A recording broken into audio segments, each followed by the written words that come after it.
Hello, Bill. Hello. Is this Thane? Yes. Okay. You know, Sarah can open her eyes. I know, but she's uncomfortable with that. Why? I guess she needs to figure that out. Let's see what happens here. Because when Age was here last time, her eyes are open. Mm-hmm. Okay, she's uncomfortable. That's cool.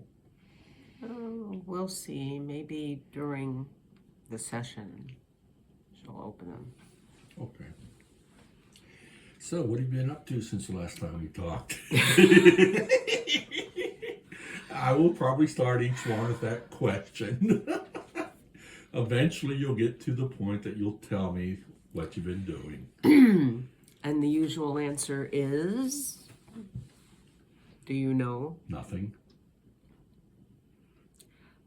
Never do nothing. Everything. Everything. All things. All things possible, probable, and within my... Or chop for the water. Yeah, I just felt it, so I'm going to bring my hand. Put your hand. Just no. What? What? There, I got the water. I moved it back. See, if you had your eyes open, you could see it. Yeah, really. Well, I'm working on that. Okay.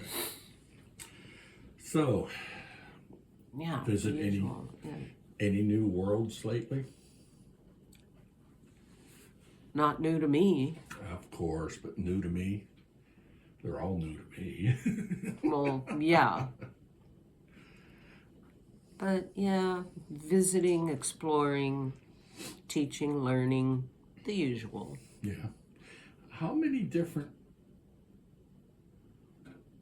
species have you come across that are intelligent? Oh. That talk like we do? Well, nobody talks like you do. I know, I slur all my words and stuff like that, but I mean, what other type of non-earthlings have you come across? Quite a few. I haven't counted, but let's see. Can you give me their names while you're going? Okay, that's fine. Not at this time. Yeah, we're not ready yet from what I understand. No, but you're getting close. Yeah, I know. Sarah and I believe, are ready, but the rest of the world. Yeah, and even you two will be sort of taken aback and astonished and then excited, probably in that order. Yeah, I know, we will be. I've been rehearsing this thing in my head almost every day for the last year or two. First contact, what's it going to be like? Woohoo! Anyhow, you were saying, you were thinking, counting. Thinking, counting, thoughts going around in a little whirlwind.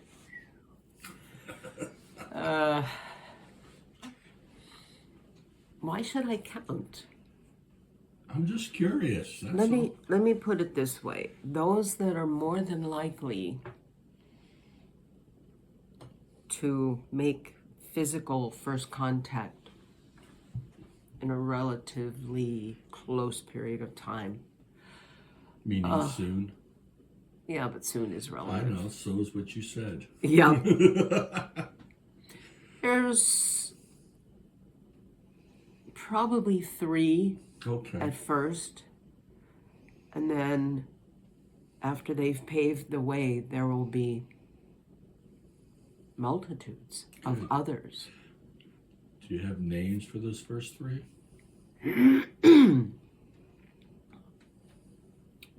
The ones that you call the small grays, the tall grays. Oh.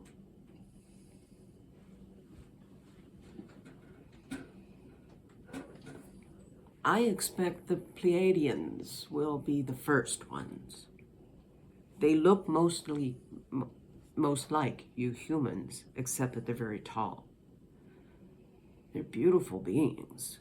People might even think they're angels at first, but no wings. Even angels don't really have wings. So is that because they're higher energy? They look bright? Well, yeah, that's part of it. Yes, yes. Her hands are still very cold. Here. And you do both hands? Oh, only have one hand, so. Really? Well, What happened to the other one? The other one's busy. Okay. Where were we? You were talking about the Pleiadians being the first ones to visit.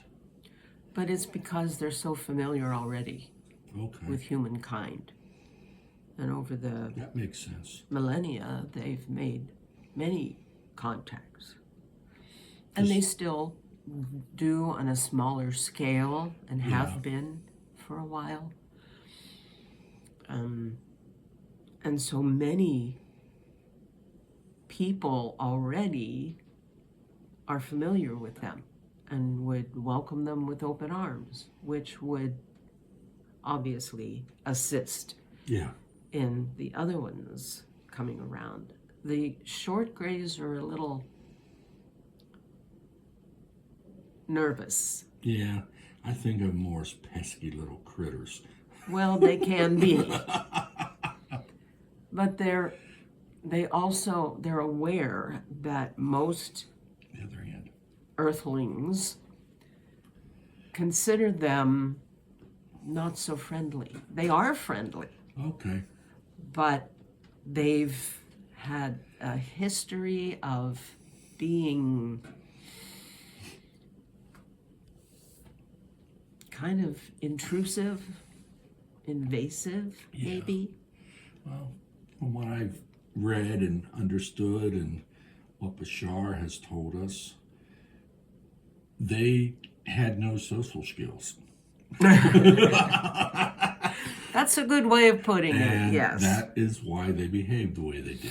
Yeah. But their social skills are improving. Yes, they're learning. And they want to learn.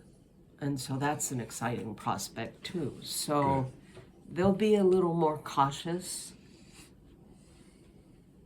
but respect begets respect, and they will show shy respect to those they come in contact with, and those people will learn to respect them, and it'll grow from there. And what about the tall grays? You mentioned them too. Yeah. Because I've listened to some people in Gaia said that they've been visiting for a while. Yes, they have. Many times in conjunction with the short grays, because they would work together. Oh. The tall grays are more, let's say, scientific, and in that respect, a little more logical in their approach. Okay. But they're not pushy about it. Okay. If that makes sense. That makes lots of sense. It's actually the way a person should be. The way I consider it. Logical and not pushy. Huh. Yes. Okay, that makes a lot of sense. There are so many people on this earth that are not that way. There are so... Those are the ones I worry about during first contact. There will most likely be panic and riotous behavior. Yes. But that will be quickly quelled because the vast majority of authoritarian type figures will make it be known loudly that, hey, this is not acceptable. We are welcoming our, how will they put it? Brothers from space. That's what I was thinking. I was thinking more like brothers from other realms. There you go. That'll work too. Oh, her body has a cold. Yes. A cold. Yeah. Okay. Yeah, it has a cold, and her voice is a little deeper, throat's a little scratchy. Not so much. There's congestion though. Yeah. Mm-hmm. Although a lot of it has been healed. Yay. Yay. Yeah, that meditation last night with, what was it? 432? 432 helped her a lot. Mm-hmm. Yes, it did. Yes, it did. Yeah. So, anything else you wish to talk about? What are your questions? I have quite a few questions. Well, let's get started. Okay, let's get started. Come on, let me log in. Come on, let me log in. Be nice to me. Darn computers. Question for session. Okay. We on Earth have ambitions and desires. To you folks? I don't think we call them ambitions, but desires, yes. Desires to explore, to experience, to learn, and to teach. Okay. Those are desires, yeah. Okay, that's good. And to laugh. Yeah, laughing is always fun. Yep. Is everyone in your realm that way? Are there others in your realm that might be ambitious? Overly so? No, by the time a being's frequency reaches a certain high level, ambition no longer is attractive.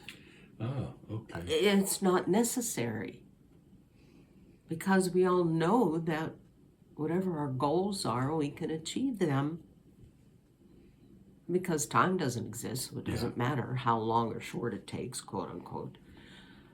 And we know that we'll always be learning and growing, and that's so exciting. Okay, cool. So, since the last time you have been here, has Sarah's frequency increased? It has.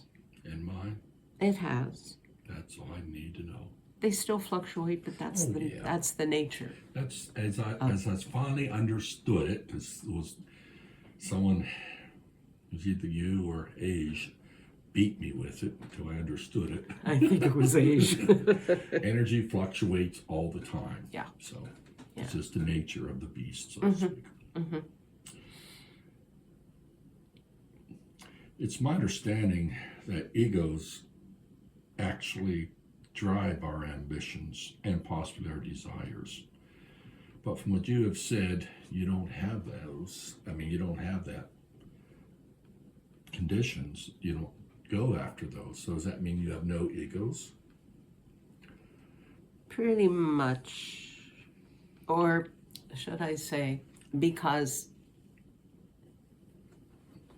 I, here, speaking with you, there's a certain amount of ego involved, but it's not the same as human ego. It's not a physical, well, ego isn't physical anyway, but, how should I put it?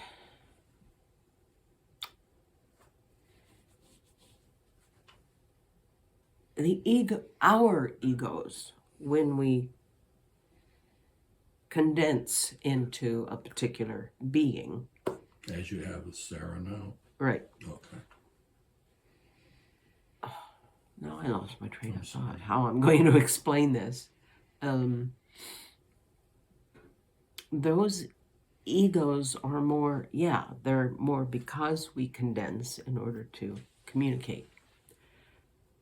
And they're just happy to be doing what they're doing.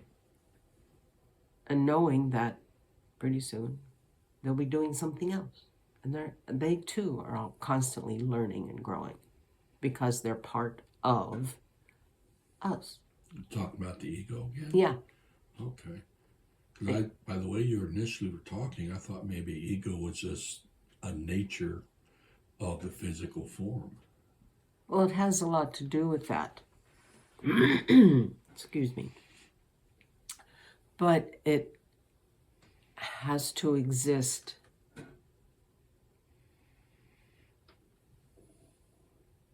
in entities, in specific beings, or those beings would not be aware. It has some iota of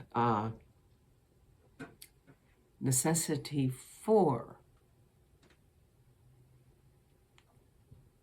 understanding as even a being in other realms, or in this, what did you call it one time? The etheric realm, or whatever.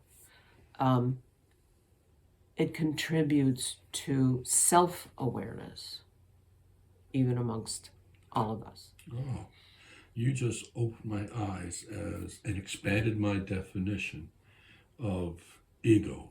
Mm-hmm. So I'll have to think about that for a while. Yep. Because that was very enlightening. Thank you. You're welcome. Next question. How many times has Sarah lived in a 3D world? Oh. I know maybe something you don't want to talk about, but... Well... I don't want locations or anything right now, just okay. a vague number. A vague number. I'm thinking 3 or 4. And that's what I'm picking up right now. Were they all on Earth? 3 of them were. Cool. Not sure where the other one was, but there was a physical existence kind of hiding. Well, Cool. Actually, it's hiding over here. But was she ever incarnated into a 2D world? no. Okay. What about a 4D world?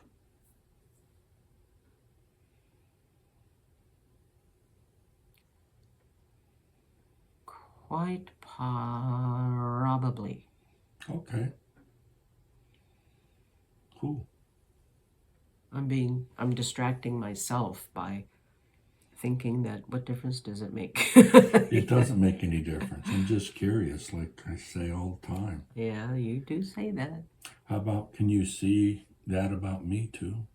Mm-hmm. Although I'm seeing about 6 times, most of which were here on Earth. Okay. For you. Huh. She just is arguing with me. She thought she was an old soul. Oh, I'm not old. Times the number of times that you come to Earth.